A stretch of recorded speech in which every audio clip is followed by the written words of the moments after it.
प्रधानमंत्री नरेंद्र मोदी का साइप्रस दौरा क्यों चर्चा में है? तमाम जानकार इसे तुर्की को सबक सिखाने की कोशिश क्यों बता रहे हैं? इस दौरे के हासिल क्या हैं? इस वीडियो में आपको ऐसे ही सवालों का जवाब देने का प्रयास करेंगे। प्रधानमंत्री नरेंद्र मोदी 2 दिन के दौरे पर रविवार को साइप्रस पहुंचे थे, जो 23 साल में किसी भारतीय प्रधानमंत्री की पहली साइप्रस यात्रा थी। मोदी से पहले 1983 में इंदिरा गांधी और 2002 में अटल बिहारी वाजपेयी ने इस देश का दौरा किया था। सोमवार को पीएम मोदी को जब साइप्रस के सर्वोच्च सम्मान grand cross of the order of Makarios 3 से नवाजा गया तो ये और चर्चा का विषय बना। राष्ट्रपति निकोस क्रिस्टोडोल्डेस ने राष्ट्रपति भवन में उन्हें ये सम्मान दिया। इससे पहले दोनों देशों के व्यापार को बढ़ावा देने के लिए मोदी और साइप्रस के बीच एक बैठक हुई। मोदी ने कहा, साइप्रस में कई भारतीय कंपनियां हैं, इसे यूरोप के प्रवेश द्वार के रूप में देखा जाता है। साइप्रस हमारा भरोसेमंद पार्टनर है।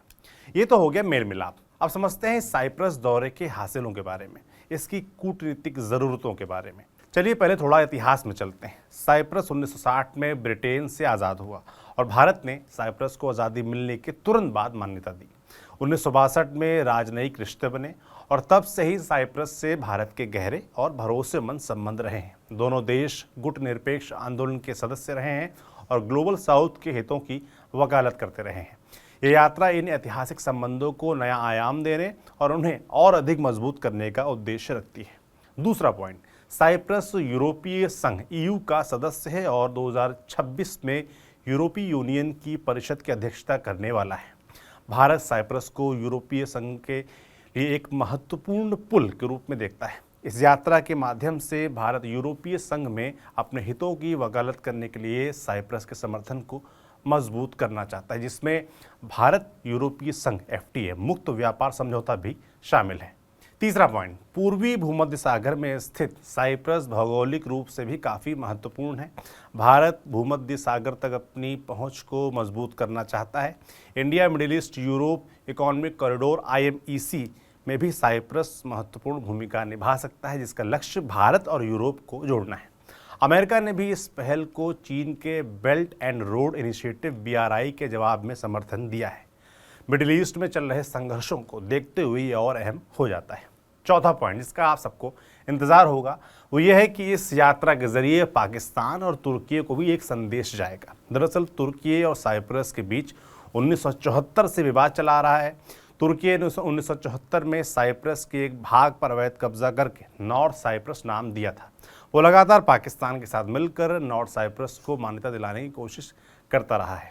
पाकिस्तान ने भी हाल ही में कश्मीर के मुद्दे पर नॉर्थ साइप्रस का जिक्र किया, जिससे साइप्रस सरकार नाराज है। तुर्की ने भी ऑपरेशन सिंदूर के समय पाकिस्तान का समर्थन किया था। ये तो खैर कौन ही भूल सकता है।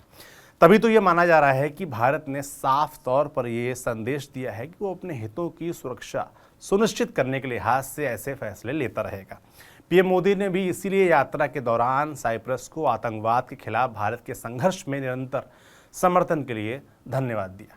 इसके अलावा साइप्रस ने संयुक्त राष्ट्र सुरक्षा परिषद UNSC में स्थायी सदस्यता और परमाणु आपूर्तिकर्ता समूह NSG में भी भारत की सदस्यता के लिए दावेदारी का स्पष्ट समर्थन दिया है। यह यात्रा इस समर्थन को भी मजबूत करती है। इसके अलावा कई जानकार इसे भारत की इंगेज ऑल की विदेश नीति का हिस्सा भी मानते हैं, जहां भारत छोटे लेकिन रणनीतिक रूप से महत्वपूर्ण देशों के साथ संबंध मजबूत कर रहा है। तो ये तो हो गई साइप्रस यात्रा की बात। अब आगे की यात्रा के बारे में भी जान लीजिए। पीएम साइप्रस के बाद कनाडा के अल्बर्टा प्रांत के कानास्किस में आयोजित G7 समिट में हिस्सा लेंगे। इस दौरान पीएम मोदी की कनाडा के PM मार्क कार्नी के साथ पहली मुलाकात भी होगी। जनवरी 2025 में जस्टिन ट्रूडो के इस्तीफे के बाद 14 मार्च को मार्क कार्नी कनाडा के नए PM बने हैं। इसके अलावा पीएम मोदी और डोनाल्ड ट्रंप के भी समिट के इतर ऑपरेशन सिंदूर के बाद पहली मुलाकात हो सकती है। जाहिर है इस पर सबकी नजर रहेगी। थोड़ा G7 के बारे में भी जान लीजिए। G7 माने ग्रुप ऑफ 7, जो कि दुनिया की 7 सबसे मॉडर्न अर्थव्यवस्थाओं वाले देशों का एक अनौपचारिक मंच है। इसमें Canada, France, Germany, Italy, Japan, UK और USA शामिल हैं।